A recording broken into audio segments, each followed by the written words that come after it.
Well, here I am with Chanterria McGilbra. I'm going to try and do that. I am useless to pronunciation. I told you at the start. So, but welcome. Thank you so much for spending some time and talking about the Prancing Ponies charity. And you're involved with Prancing Ponies and also a little bit about Monaco. So, hello, Chanterria. Hello, Mike. Thanks for having me today. It's wonderful. I'm so excited to be speaking to you in a place that I love. So, speaking of France, that is.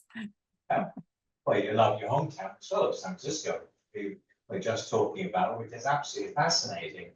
So, can you tell us a little bit about Chanteria? Sure. Born and raised here in San Francisco with an identical twin sister. Identical, Identical, yes. but it may not be you I'm talking to Well, you can test me later. then. So, yeah, and I, love living here. Growing up here was fantastic. And I got my, undergrad degree at Cal State Hayward and then, worked in IT for many years and then went to Monaco and got my MBA.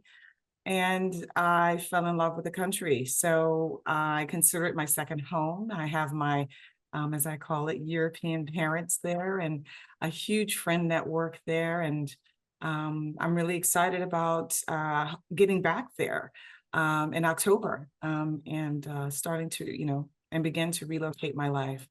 So as I tell people, I'm happy here in San Francisco, but I'm happier in Monaco. So, what makes you happier? Is there a certain thing? Is it because it's small, accessible, you can get everywhere? What is it about Monaco that's attractive? My first time moving there, I literally felt like I was coming home. Oh, that Um, feeling.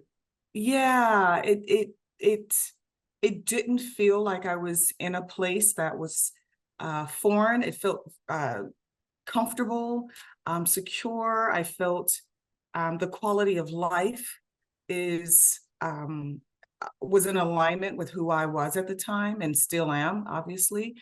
And I have a really, really strong community of Buddhists there, which is fantastic. I'm a Buddhist.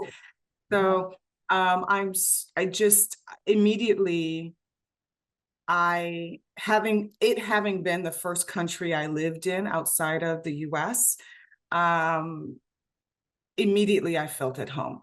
And I said, this is my home. And I was really happy to be there. And I'm just basically coming back home. And we have an abundance of hills here. They're Yes, not just sort of San hills. Francisco. Yes, I remember that. Yeah. yes.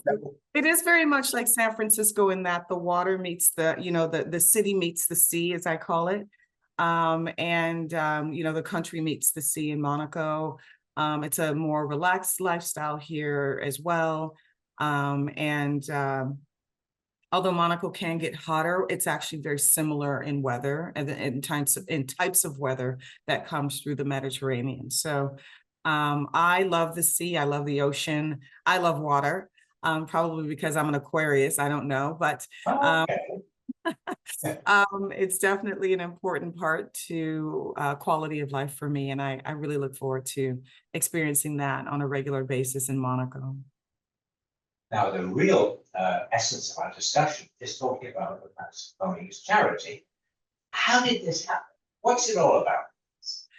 Well, I bought me what I call a yay me gift. I worked really hard, never got married, never had kids, but, I ended up with a car. And one day I was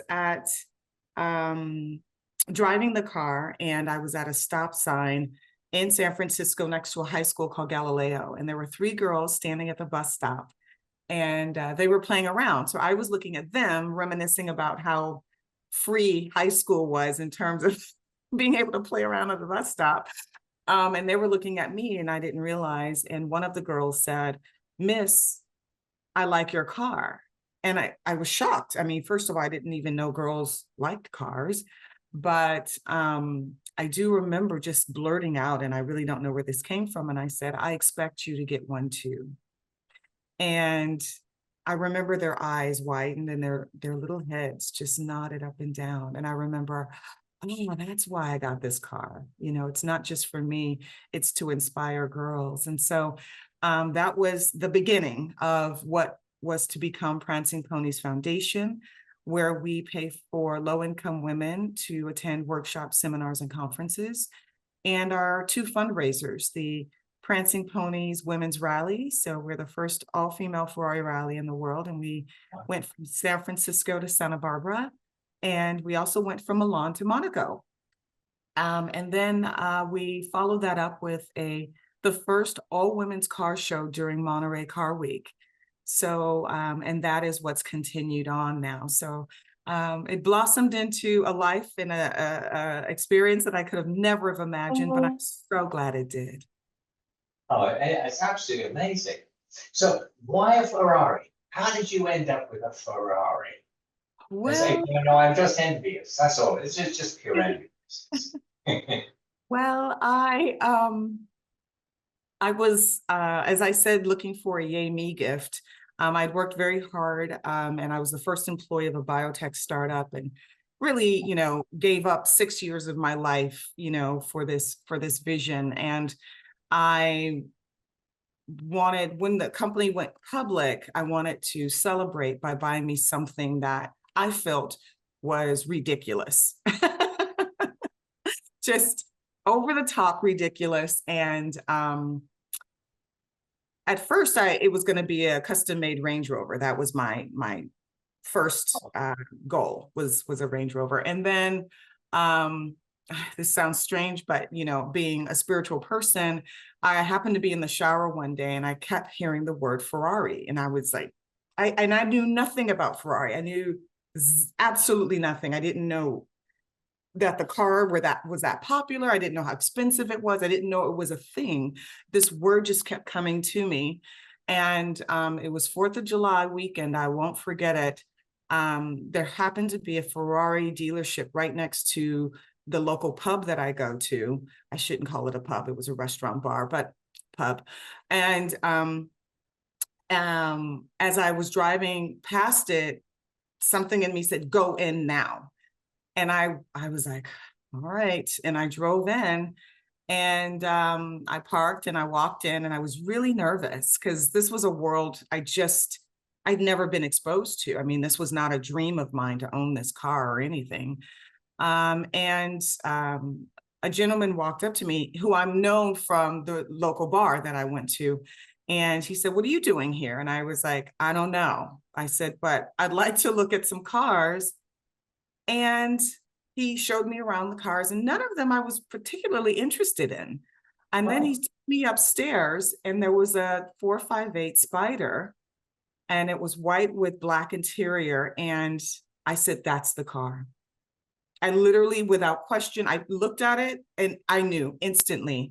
So the next day I test drove it, and I felt G-forces for the first time, and I literally squealed.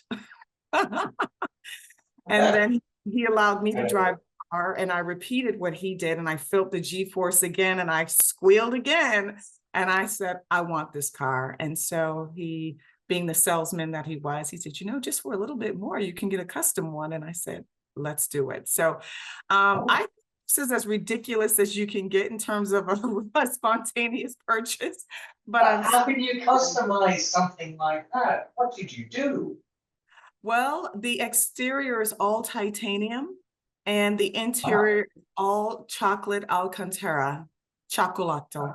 And I actually have carbon fiber everywhere I can put it on the car. Makes And it very light. yes, and I also have Modena yellow calipers to honor the original Ferrari color, because my customization is so unique. I wanted to make sure people knew I understood the history. I may not have known much about the car, but I did know the history. So That's brilliant. That's absolutely amazing. I'm just enthralled by that. And impulse purchase. You can't put it better than that. The ultimate impulse purchase. Yes, it is. So Absolutely. going back to the charity, how can people get involved? What would you like people to do? Well, if you're in California or, Northern California during Monterey Car Week, stop by and support us. We have the only all women's car show during Monterey Car Week. We will have about 150 cars at the car show, all women owned. And we take up most, except for one block of Carmel Ocean Avenue.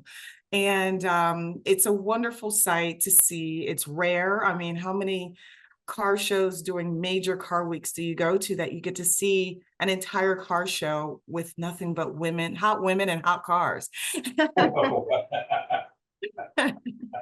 So, And what about Monaco? Are you going to do something similar in Monaco? Is that your plan? it is my plan, absolutely. I think the idea will be quite unique for not just Monaco, but Europe.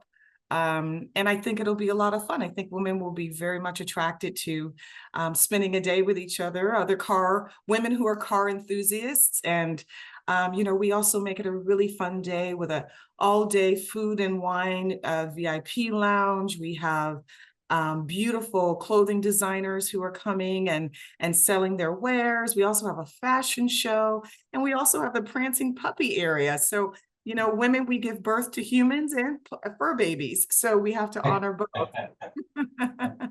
So people, if they want to, I mean, how do you take money in for the Prancing Ponies charity? Do you receive donations? Do you simply survive through car events? Yes, absolutely. Donations are always welcomed. And you can go to our website, Prancing Ponies Foundation, and our car show website, which is prancingponieswomenscarshow.com. Very easy. And donate through those websites. You can also register as an exhibitor. I know the word Prancing Ponies throws people off, but really our motto is, if you love it, come show it. And so we take all makes and models of cars, all years. So come and register an exhibitor that supports us as well, or you can buy a guest VIP pass if you'd like, and support us that way. We also will be having small gatherings of women locally, both here and in Monaco, doing what we call day drives and, having some lunch and some wine perhaps. While we do these drives. I know, I'm excited. So that's another way you can support us, but donations always welcomed in any form, shape, or fashion. That's really great. Well, I'll put links in, obviously, into the video and things like that. And you must send me pictures of your car, if you would. Absolutely. I am totally fascinated by that. You've got me hooked. And so I can't wait to promote your event when you do it in Monaco, because I think that's going to be absolute ace and magic. I think so too, and I'm very, very excited about bringing it to Monaco. So fingers crossed we can do it in 2025 and pull together a car show and have some fun with women car enthusiasts. And there's so many in Europe, and it would just be fantastic to create a community of women car enthusiasts in Europe, in Monaco, and bring us all together at least for a day, and we can maybe expand it from there. Who knows? Fantastic. Well, thank you so much, Chanterria. I really appreciate your time. Thank you. I appreciate connecting with you. You're warming my heart, knowing that you're in a country I love so much, and it's great to speak to you, and I look forward to meeting you in person when I come. Oh, I'm looking forward to that too. And now, as usual, what I normally do is say, let's have a little laugh while I find the off button, which is always a challenge. Like I couldn't find the on button. Now I've got to find the off button. But thank you, Chanterria. Thank you so very much. Thank you as well. Have a great rest of your weekend. And you too. Bye. Bye-bye.